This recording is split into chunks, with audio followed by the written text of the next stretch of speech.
pregunta o comentario sobre esta revisión? Dígame. Sí, antes que continúe, no me queda claro la diferencia entre variable de control y la variable de medición. ¿Me podría ayudar?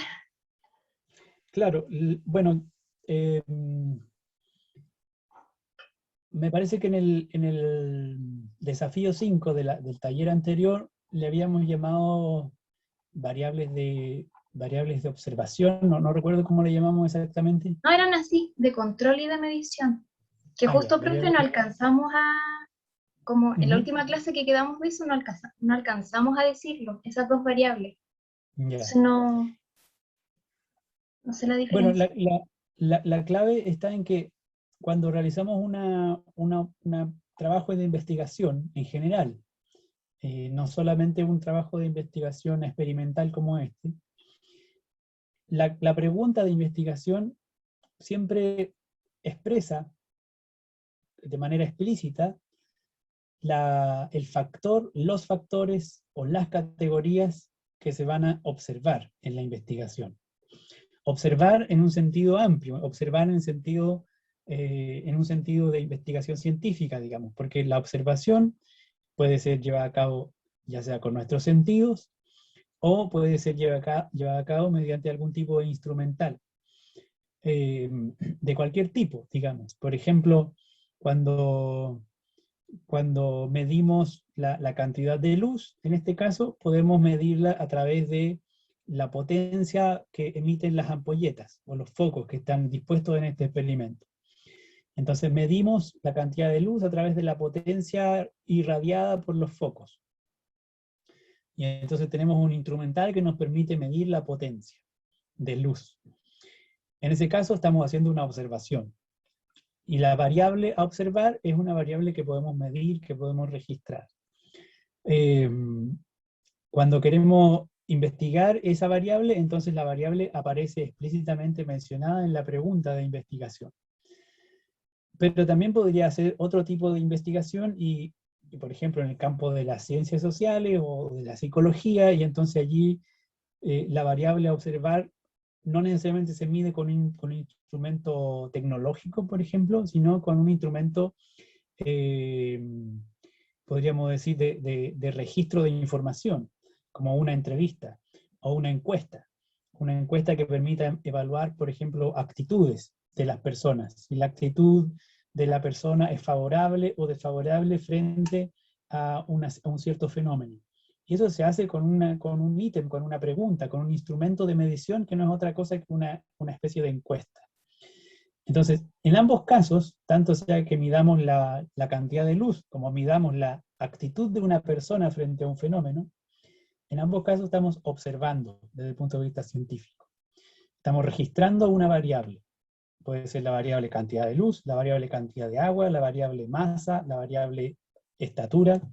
Puede ser la variable género de una persona, puede ser la variable actitud de una persona frente a, por ejemplo, la calidad de la educación, por poner un ejemplo grotesco.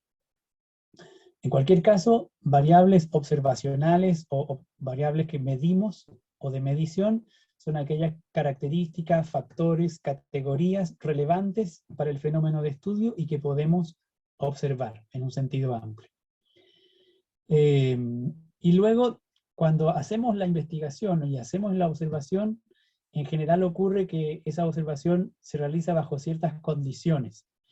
En este caso es bien claro porque al principio dijimos sería muy extraño, muy raro a partir de nuestra experiencia previa con las plantas y nuestro conocimiento acerca de las plantas, que comparáramos el crecimiento de una semilla de tomate o de una planta de tomate con una planta de poroto. Si las comparáramos, no podríamos desconocer el hecho de que son semillas distintas, especies distintas y por lo tanto seguramente tienen características que son muy específicas de cada tipo de planta.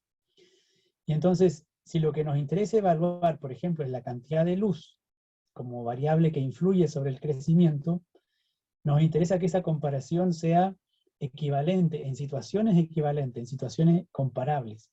Y entonces tenemos que controlar algunas variables para poder establecer una situación de medición que sea comparable. Y allí es donde las variables de control juegan un papel, porque las variables de control nos permiten establecer condiciones de comparación válidas o equivalentes. En este caso, si comparamos la cantidad de agua que suministramos entre distintas plantas, por lo menos deberíamos controlar que usemos la misma especie, que comparemos, por ejemplo, el crecimiento de plantas de tomate, y no que comparemos plantas de tomate con plantas de poroto con plantas de cebolla. Eventualmente, nuestro problema de investigación sería comparar el crecimiento de distintos tipos de plantas. En ese caso, probablemente habría que controlar otra variable, a lo mejor la cantidad de agua, para que podamos apreciar la diferencia entre los tipos de semilla y no entre otras variables que influyen. En ese sentido, las variables de control son variables que nos permiten establecer condiciones para el trabajo de observación o de medición. Si, por ejemplo, queremos elaborar conclusiones en el campo de las ciencias sociales, por poner el caso que les decía recién acerca de la actitud, acerca de la calidad de la educación recibida, probablemente habría que tener una variable de control, como por ejemplo podría ser el género de las personas, o podría ser la edad de las personas, o podría ser la población a la cual pertenece, el estrato socioeconómico, etc. Son variables que nos permiten establecer comparaciones entre situaciones más o menos similares, para no tener una influencia desconocida o no controlada en los resultados. Espero que más o menos se entienda la distinción entre estos dos tipos de variables. Sí, profe, muchas gracias, me quedó mucho más claro. Ok, qué bueno. Creo que quería mostrarles otro ejemplo, un último ejemplo. No recuerdo si era, estoy buscando uno que mencionaba explícitamente.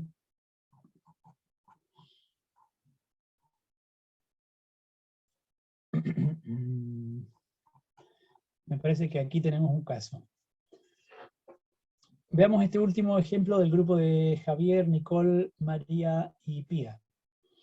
La pregunta es, ¿qué importancia tiene la mezcla de sustrato en el crecimiento de la planta? ¿Alguien tiene alguna recomendación, sugerencia, observación acerca de la pregunta?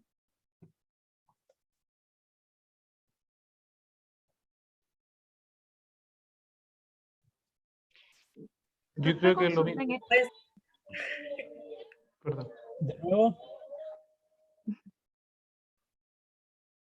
Ya, yo creo que cuando habla de mezclas de sustrato, a lo mejor ser un poco más enfático en qué tipo de va a utilizar el compost, el fertilizante, cómo lo va a variar. Pienso, ¿no?, que por ahí iría un poco más enfocada la pregunta. De acuerdo, ahí tenemos una variable que está en la pregunta, que efectivamente es la mezcla de sustrato, o podríamos decir el tipo de sustrato, y una manera de precisar esa variable sería señalando cuáles son los tipos que se van a evaluar. En este caso podría ser una mezcla de compost con fertilizante, o una mezcla de tierra con fertilizante, etc. Uno podría efectivamente señalar explícitamente cuáles serían los tipos de sustratos que se van a observar. Podría ser una alternativa. En ese caso, en este sentido, cuando se dice la mezcla de sustratos, a lo mejor ahí hay un problema de precisión, pero eventualmente se puede aclarar de esta manera, ¿no? Explicitando cuáles serían esas posibles mezclas, esas posibles combinaciones.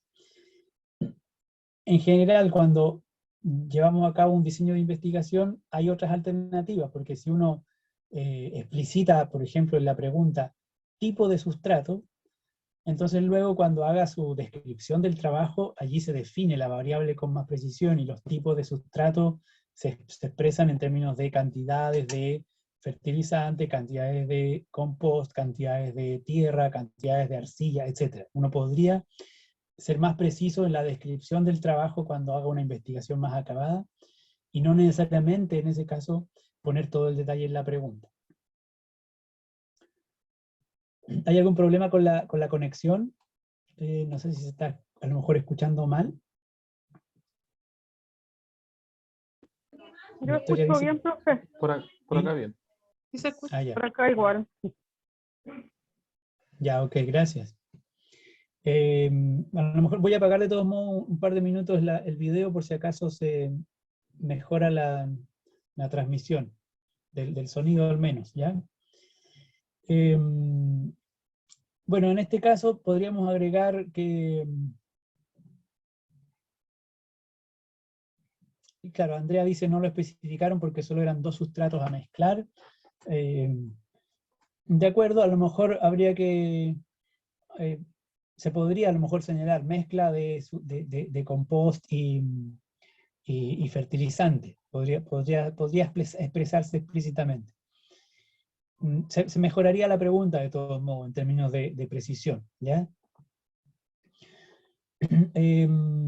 Por supuesto está la variable crecimiento de la planta en la pregunta, y por ahora está bien.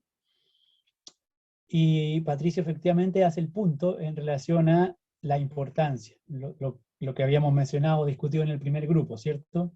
¿Qué importancia tiene la mezcla? Aquí otra vez vamos a tener el problema de que es ambiguo en la pregunta. Sin embargo, cuando tengamos nuestro resultado, eventualmente vamos a poder argumentar acerca de cuán relevante o cuán importante puede ser un tipo de sustrato u otro. Así que mi sugerencia en ese caso sería descartar la idea de importancia, porque no es una variable que vayamos a medir, y en cambio sí podríamos hablar, como dice Connie, de la cantidad de fertilizante o del tipo de mezcla que vamos a utilizar como sustrato.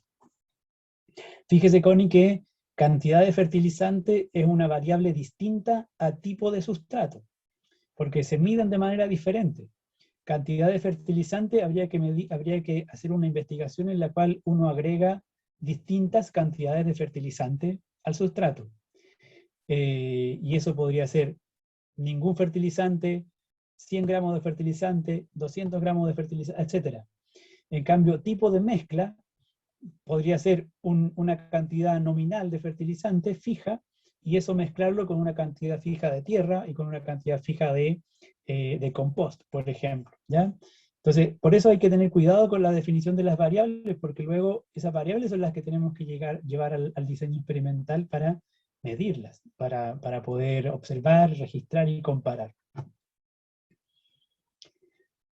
Y luego en la hipótesis, dice la mezcla de sustrato con fertilizante potencia el crecimiento de la planta. ¿Les parece una hipótesis correctamente formulada, adecuadamente formulada?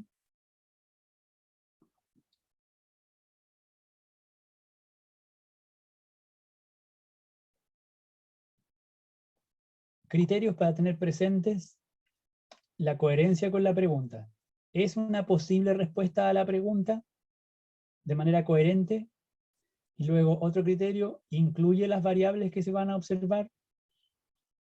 Patricio y Connie dicen, bueno, la palabra potencia, ¿cierto? También puede llevar a ambigüedad. ¿A qué se refieren con potencia del crecimiento? ¿O que potencia el crecimiento?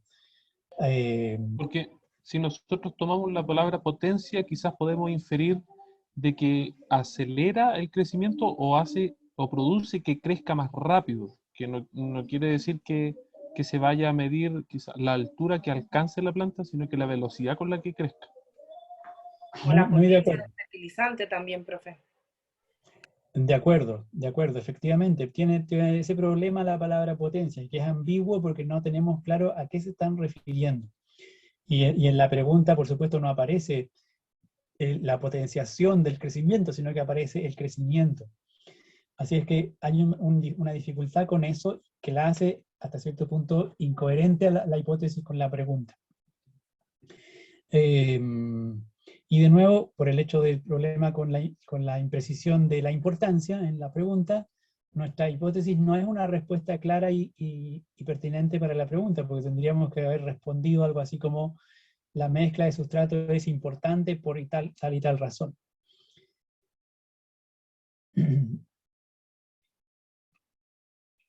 Y otro pequeño detalle que tiene esta hipótesis es que la palabra sustrato, creo yo, se está usando de una manera imprecisa, porque cuando hablamos de sustrato probablemente nos referimos a aquello en lo cual está anclada, sujeta, creciendo la planta, aquel elemento que tiene la planta. Entonces, el sustrato, creo yo, puede ser tierra, o puede ser tierra con fertilizante, o puede ser tierra con compost, o puede ser compost con fertilizante, etc. Creo que el sustrato sería aquello en lo cual la planta está creciendo. Si el sustrato es tierra, como dice Connie, entonces probablemente habría que señalar tierra explícitamente. Pero es una cuestión más semántica. ¿Qué significa aquello que entendemos por sustrato? El problema más grande en este caso con la hipótesis es la dificultad con potencia, y en el caso de la pregunta, la dificultad con importancia, que habría que tratar de evitar para no tener ambigüedad. Y quedarnos con las variables más claras, más precisas, más transparentes. Ahora, lo que yo quería resaltar en este caso es algo que no hemos mencionado con los ejemplos anteriores, porque aquí el grupo dice: el resultado del experimento demuestra que si bien a simple vista no se observa una gran diferencia, la planta con fertilizante alcanza mayor altura y masa. Veamos cómo están sus resultados. Vemos que, bueno, efectivamente las barras muestran poca diferencia de altura en los tres escenarios, y los escenarios son semillas de poroto, la misma cantidad de luz, la misma cantidad de agua, y solo va cambiando el sustrato. Un caso es tierra con fertilizante, otra cosa es tierra con compost, y otra opción es solo tierra. Y entonces el resultado muestra que en el caso A, la tierra con fertilizante tiene mayor altura la planta. Y eso es lo que concluye el grupo. No se observa una gran diferencia, pero la planta con fertilizante alcanza mayor altura y mayor masa. Y ese punto es interesante, porque nosotros habíamos hasta el minuto en los otros casos visto que el crecimiento de la planta lo medíamos como altura o como estatura de la planta. Y de hecho el gráfico lo que muestra es, en este caso, estatura de la planta. Pero el grupo aquí se fijó en otra variable que también estaba disponible en el experimento, y que es la masa. Y si efectivamente miramos la masa, a pesar de que se nota poco en el dibujo porque está un poquito chico, lo que se ve ahí es que la masa en el primer caso son 6,7 gramos, en el otro caso 6,4 gramos y en el otro caso 6,3 gramos. Entonces hay otra variable que está presente en el desarrollo de la planta y que tiene que ver con su masa. Y que eventualmente, en este caso no está contemplado en la pregunta, pero que eventualmente también nos informa acerca del crecimiento de la planta.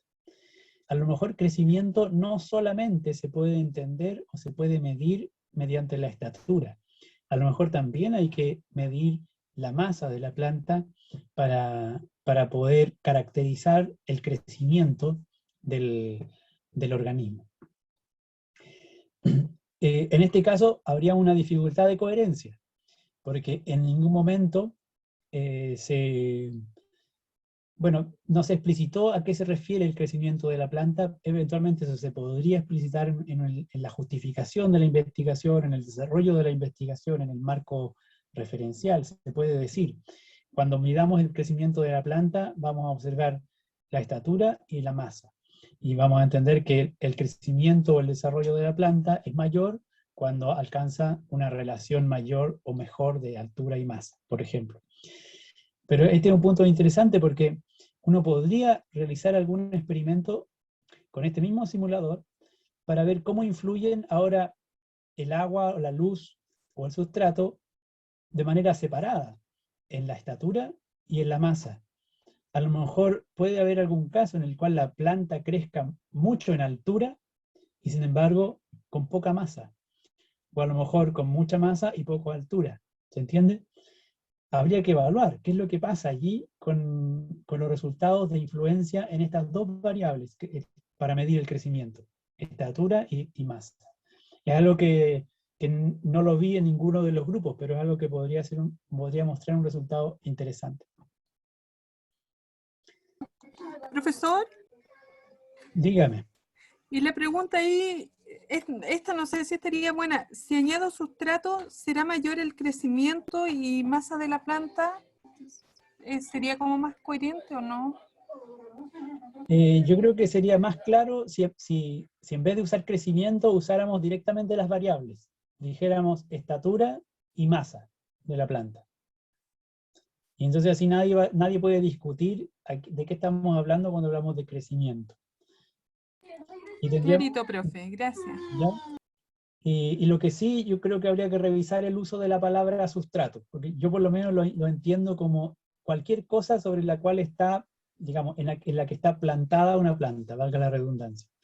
Y por lo tanto yo diría que el sustrato puede ser cualquier tipo de mezcla. Sí, profe, Sí, dígame. de hecho los sustratos, por ejemplo, que fue la pregunta que hice yo, el fertilizante y el compost, los dos son sustratos, pero son distintos. El compost es un sustrato orgánico y el fertilizante es artificial. De acuerdo. Es como meterle pastilla y Sí, el otro es como que la tierra haga lo suyo. correcto. De acuerdo, efectivamente. Yo diría que tanto fertilizante como compost son sustrato o parte del sustrato. Y también diría que lo que aquí en inglés aparece como soil, que es el suelo, en el fondo, pero yo me imagino que es tierra, ¿no? Una mezcla probablemente de arcilla con arena o algo así, que también sería parte del sustrato.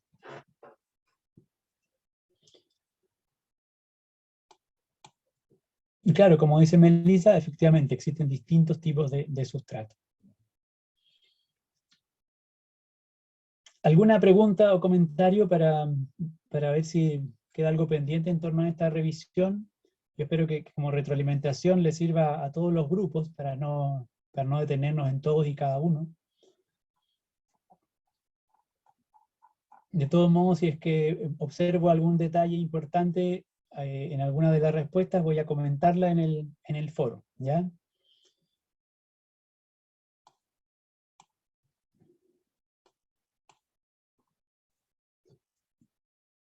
Carolina, ¿tiene alguna pregunta que me dice que sí? ¿Comentario?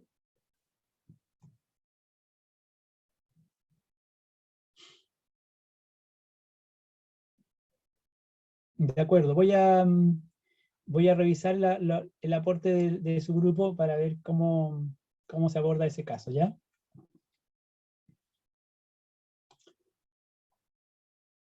¿Alguna pregunta, duda que les haya quedado sobre lo que hemos discutido? Profe, respecto a la revisión de este foro, me queda súper claro, incluso pude entender un poco más lo que es el tema del método científico.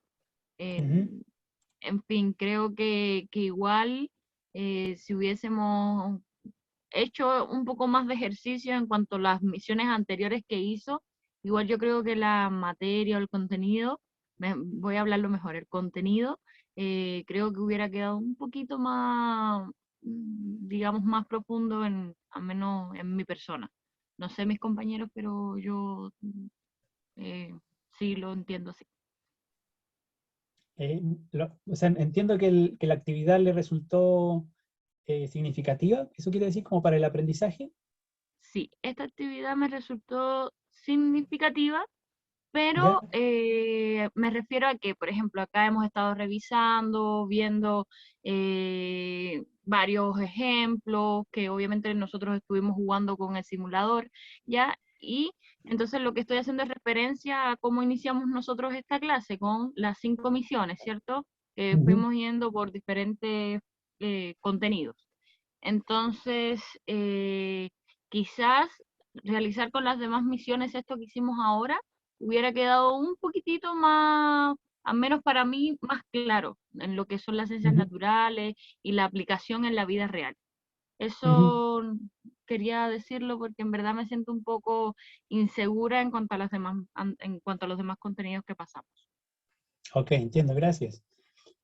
Bueno, solo tal vez comentarle que las misiones que les propuse en la clase la semana pasada tenían como propósito principalmente ayudarles a que se aproximaran a los contenidos que están disponibles en la diapositiva y que lo pudieran revisar y discutir.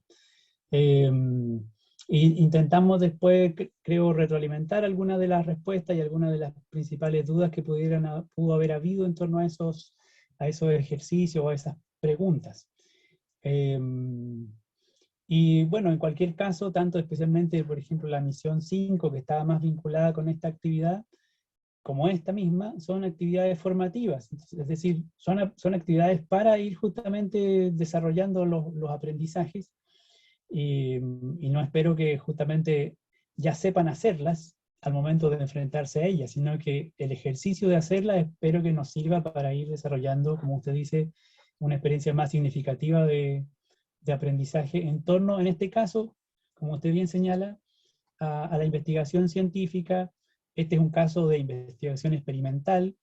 Como tal, es un tipo de investigación que uno puede alinear con lo que llamamos en la primera clase el método científico tradicional, porque el método científico tradicional es una manera de formalizar la investigación experimental, básicamente, que es lo que estamos haciendo en este simulador. Y por eso uno puede reconocer claramente la pregunta, la hipótesis, los resultados y eventualmente después las conclusiones. Pero también, y esto no lo hemos abordado en algún ejercicio, también uno puede tener investigación científica que no replique esa misma estructura formal del método científico tradicional, como sería el ejemplo que les puse acerca de las actitudes de una persona frente a un fenómeno, más propio de la investigación social, por ejemplo.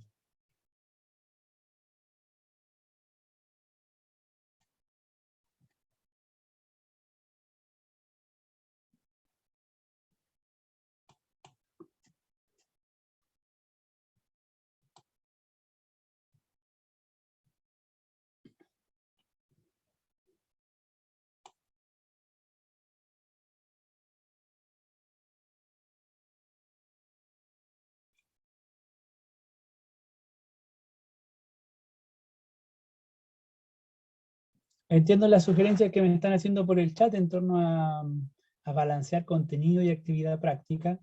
Quiero decirles solamente dos cosas, una más ingrata que la otra.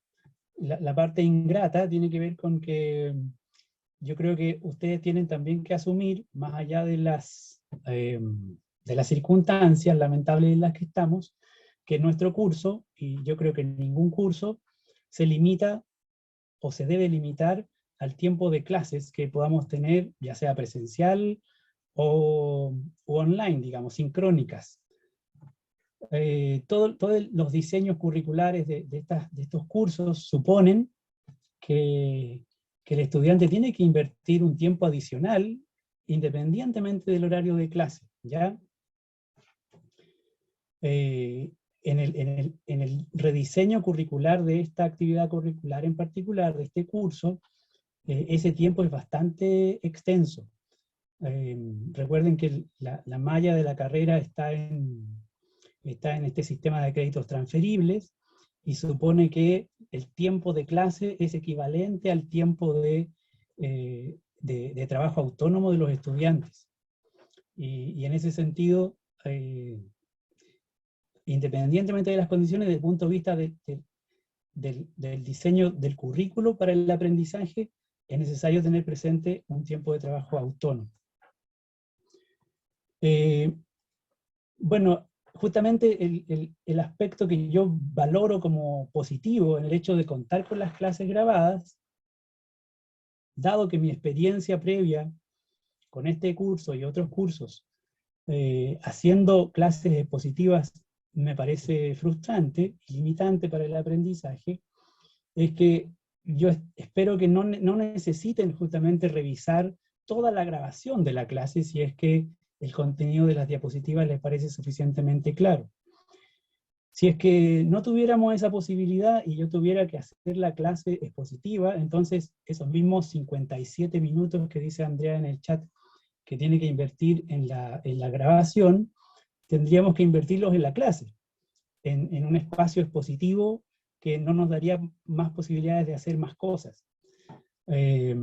Y por otra parte, lo que me ha ocurrido en otras experiencias es que si, al contrario de lo que estamos haciendo acá, es decir, si toda la actividad práctica fuera trabajo autónomo de parte de ustedes, es decir, invirtiendo los recursos, resulta frustrante el aprendizaje para ustedes, porque justamente lo que me acababa de decir su compañera en cuanto a lo significativo que resulta en la actividad, no alcanza a ocurrir. No alcanza a ocurrir porque cuando estamos en la clase tenemos que invertir el tiempo en la exposición de contenidos y se frustra la posibilidad de realizar el tipo de taller. Y eso es porque lamentablemente los tiempos son limitados. Hasta ahí todo lo que, digamos, la parte que tiene que ver con lo ingrato de mi respuesta. Y la otra parte que no es tan ingrata es que lo que vamos a hacer a continuación es una recapitulación de la unidad 1, y esta parte sí la voy a hacer expositiva. Entonces, vamos a hacer lo que entiendo que me están pidiendo, que mezclemos el desarrollo del contenido con las actividades prácticas. Como les decía al principio, esta parte expositiva la voy a hacer usando unas diapositivas que están en el aula virtual y que recapitulan un poco el relato desde el origen de la vida hasta algunas características de plantas y algunas características de animales. Creo que quedan poquitos minutos de esta grabación. Si alguien me puede avisar, por favor. Ya 6 minutos, profe. Ah, ya, gracias. Espero que, bueno, se entienda más o menos lo que traté de compartirles en cuanto a cómo seguir avanzando en el curso.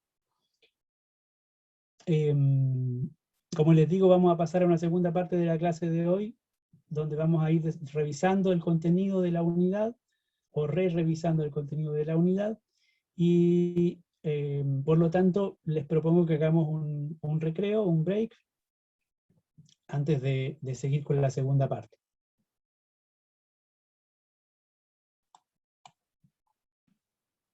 Gracias, profe. Ya, gracias Daniela, ok Andrea.